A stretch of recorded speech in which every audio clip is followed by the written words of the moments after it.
Welcome to another episode of Neowolf News. I'm your host, Neowolf. Have you ever experienced deja vu? You know, where it feels like you've been somewhere before or that you've done something before?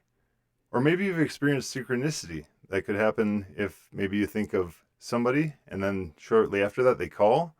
Or maybe you have experiences where you see a certain animal over and over again and you wonder if there's a meaning to that. Or maybe you've had dreams and animals could show up in dreams and you've wondered if those animals represent something specific. In this episode, we're going to explore animal symbolism in the form of animal totems, power animals, and animal spirit guides. So we're going to get right into this. My interest in animal symbolism started back in Minnesota when I was doing a lot of camping, and when I would go for hikes and I would have experiences or encounters with animals, I would often wonder if these animals were bringing messages or had any significant meaning. I recall back in Minnesota we had a bookstore called Half Price Books, and I would occasionally go there to look for good reading material. And I remember one day I was there looking in the Native American section, and I found a book that was called Spirits of the Earth by Bobby Lake Thom.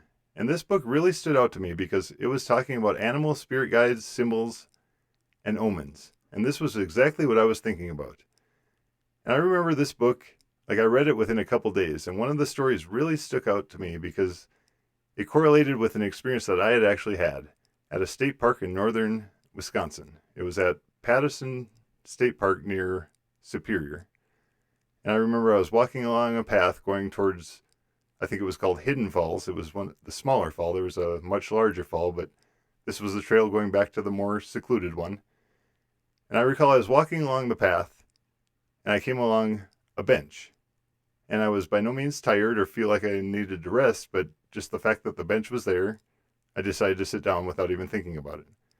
And I remember sitting there, and it was just a really nice vantage point over the river. And I was sitting there for no longer than maybe 2 minutes, and a bear came from the side that I was on and walked across the river. It was a medium-sized black bear, and I was at a distance that I could just observe it in its glory. But I thought, had I kept walking, I very likely could have encountered that bear. In the book, Bobby Lake Thom described if you're walking in nature and you happen to see a bear crossing a river, that could mean that you're approaching a sacred site.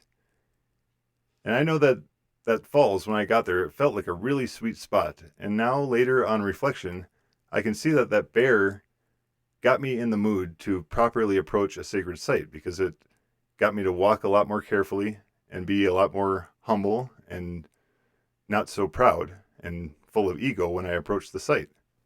I use Spirits of the Earth, as well as Animal Speak by Ted Andrews and Animal Spirit Guides by Stephen Farmer, to research every time I would have an animal encounter, and I found a lot of valuable insights in doing that. So then it was in 2010 that I went to the Burning Man Festival, and I found great meditations at what they called the Shaman Dome. And one of the meditations that we did was a power animal exercise. And I actually found my animal, which I'll share that story in a future video. But that got me to consider, what is an animal totem? What is the power animal? How does it differ from animal guides? So that's what I want to explain in this video, because in a lot of my stories, I'll have animals included in the stories. And I want to make sure that if I reference them as a totem or as a power animal or as a spirit guide, that we can differentiate them. So once I knew my power animal, I was wondering, how did it relate to the other animal symbols that had revealed themselves to me? I started to meditate on this, and the more I thought about it, I realized that the animals in our totem stack correlate with our chakra centers, or energy centers that correspond to glands within our body. And we have 7 of them, and they ascend in colors. So every chakra has got a color that represents it, and they ascend from the bottom going up. In the base chakra is the color red, and then in the pit chakra is the color orange. Solar plexus is yellow, heart green, throat blue, the brow or the third eye is indigo, and the crown chakra is violet. And that's where the power animal would be. And in another future episode, I'm going to give a meditation to help you find all of your animal totems. So that explains what the power animal is, as well as the animal totem. The last thing that I want to talk about is animal spirit guides. And mine, as you can see, is the wolf. That's where the logo came from. And that came to me through travels. It was intuition and memory from when I was young. And I can remember being on a tractor with my dad. It's one of my very first memories. And I can remember seeing a wolf out in the field. And he even remembers that same memory, a little bit differently than me, of course, but we both have that same memory. So that wolf presented itself as my primary guide. And when everybody has two primary guides, and these are for our active energy and our inactive energy, or ebbing and flowing energy. And this can be our, like people think angels on the shoulder. You can have the angel and the devil on your shoulder. And this is more us at our best and us at our worst.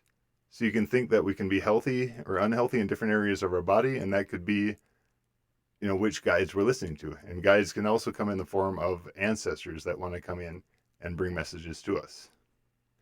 So I hope this episode provided a little bit of clarity on animal symbolism, and if I say animal totems or power animals or animal spirit guides, that will understand what I mean when I say those terms.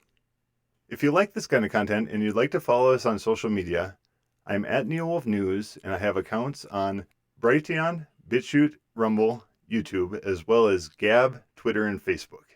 So thanks for tuning into this episode, and we'll see you again soon.